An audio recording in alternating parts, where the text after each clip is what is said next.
Hello YouTube and welcome to Prime Productions. I'm here to help enhance your tabletop gaming experience. And if you're new to this channel, I primarily focus on Paizo tabletop role-playing games like Pathfinder and Starfinder.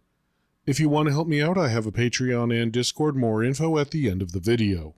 So this show just dropped a few weeks ago and I want to talk about it. The Knights of Guinevere is a new show on Glitch made by Dana Terrace as well as her two friends Zach Marcus and John Bailey Owen.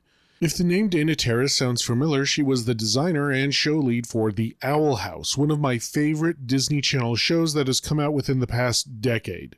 So, as of the posting of this video, only the pilot is out, and I hope there are more episodes to come, but as I was watching it, I couldn't help but think about how this would be a great Starfinder campaign. Because I can't stop thinking about things in terms of Paizo products. It's a serious condition, please send help. But in all seriousness, this is a great sci-fi show full of a lot of cool imagery and a great premise. And it immediately triggered an itch to play around in this world, so let's talk about it. I'm going to treat this video as a shorter version of one of my inspired campaign videos where I show you how to make a campaign inspired by pop culture media. That is to say, I'll talk about the lore or what little lore we have, followed by appropriate ancestries, classes, equipment, and optional rules, and finally I'll do a little summary at the end. So let's get into the lore. Like I said, there's only one episode out, so we don't know everything, but we can surmise a few things. Oh, and spoilers for the first episode, but it's out on YouTube and only like half an hour long, so go watch it right now if you haven't seen it, link in the description. Once upon a time, and this was a very long time ago indeed, there was a princess. Trapped in a tall, tall tower. Anyway, it's the future and humanity has journeyed to other planets. We know this because we hear passing reference to other planets with factories. And meanwhile, every new planet is getting terraformed and soon... On this particular planet, which seems to be just called Park Planet, we have a thinly veiled stand-in for Disneyland running this massive theme park. Now, this company has exactly one shtick.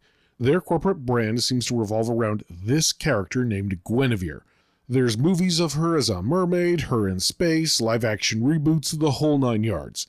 To quote the show, "There are as many Gwens as there are stars in the sky."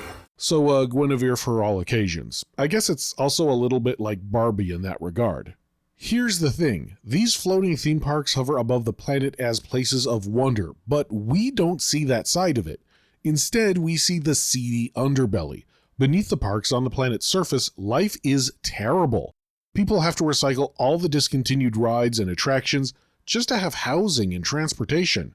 And all the jobs suck. There are multiple factories just for making souvenir keychains, along with factories for like souvenir mugs and the like. Another job we see is dredging the water for trash that park goers will throw off the side of the park and then recycling that trash to make more souvenirs. This is on top of some terrible disease called blue lung plaguing the population. This world is bad. And it's here where we meet our two protagonists, Frankie and Andy. Both are skilled at electronics. Now, Andy has a job repairing androids at the park, which sounds nice until you realize the company apparently has no fair labor laws. Seems that they force her to take her work home with her and repair stuff on her own time. Oh, and they may also require her to repair stuff out of her own pocket. That part's only implied, not explicitly stated. Frankie, on the other hand, despite apparently being just as skilled as Andy, if not more so, is forced to work odd jobs because the park won't give her a chance. Neither are happy. Frankie is running herself ragged with all of her odd jobs just to make ends meet, and Andy is literally spit on by society for working for the park that everybody knows is terrible. All of this changes when Frankie finds a Guinevere android. These things are apparently all over the park, but they never make it to the surface.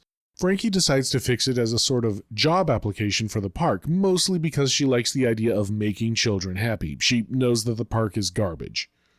However, this android seems to be different than the other Guinevere models. It's older and has been in the water for quite a while. Also, it can do things it's not programmed to do, like scream. But the Gwendroid screamed. Yeah. But they're not programmed to Scream. No. Oh, and also it can fight off giant robots despite being very heavily damaged. We also get some vague allusions that this Guinevere is different from other androids in another way. This kid, who after a time skip I think becomes this old woman, is obsessed with finding and repairing this particular Guinevere and keeping her against her will. And yeah, there's pretty solid evidence that this particular android has free will. At the very least, she's something special, perhaps magical. I guess there's only one thing left to talk about, and that is there might be a supernatural part to the show. Frankie has these, I don't know, cute animal things that talk to her. Now, it's easy to write these off as hallucinations, and they might be, but given how they appear and what they say and what they seem capable of doing, it's possible they are something more. Like here, in hallucination form they jump off the counter, but later we see that the real objects they are based off of are on the floor, and presumably they weren't there before. Also, Frankie's perspective of Guinevere sometimes looks like the princess version and sometimes looks like her decrepit form. Again, it could be an easy write-off as a hallucination, but I don't know, there's something more here.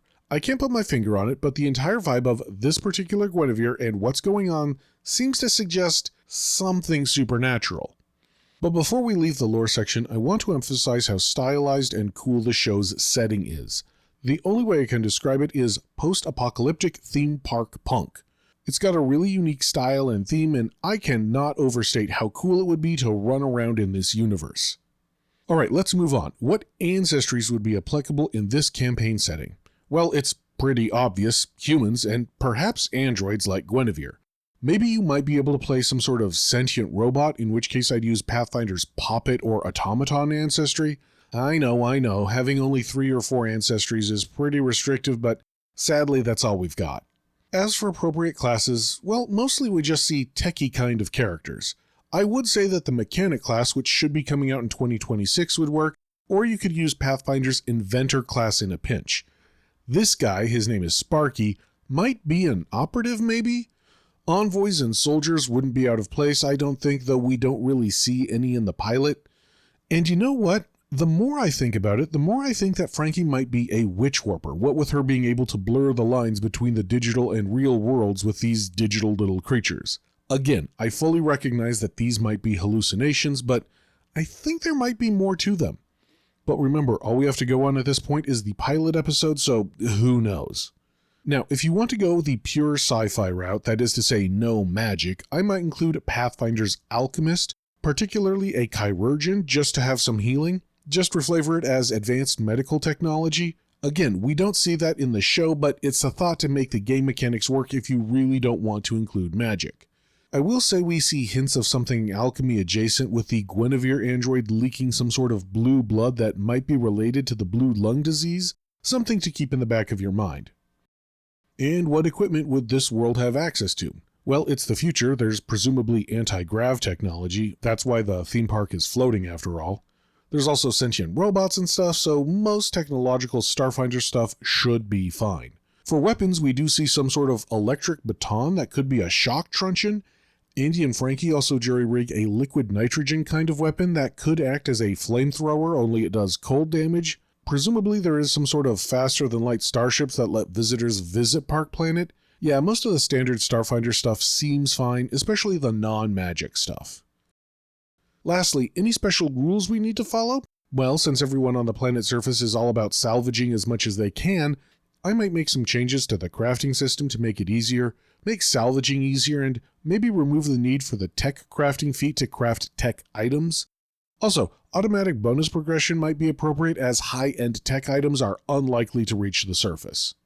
As promised, here's a brief summary of how I play the Knights of Guinevere in Starfinder 2. You can pause the video and screenshot if you want. But that's it for today. Did you enjoy the pilot of the Knights of Guinevere? How would you make a campaign setting based on this world? Would you even want to set a campaign in this world? Let me know in the comments below. Just remember to keep things civil, please. Big thanks to Ardgist from Discord for helping me out with a script. I met them on my own Discord server, link in the description below.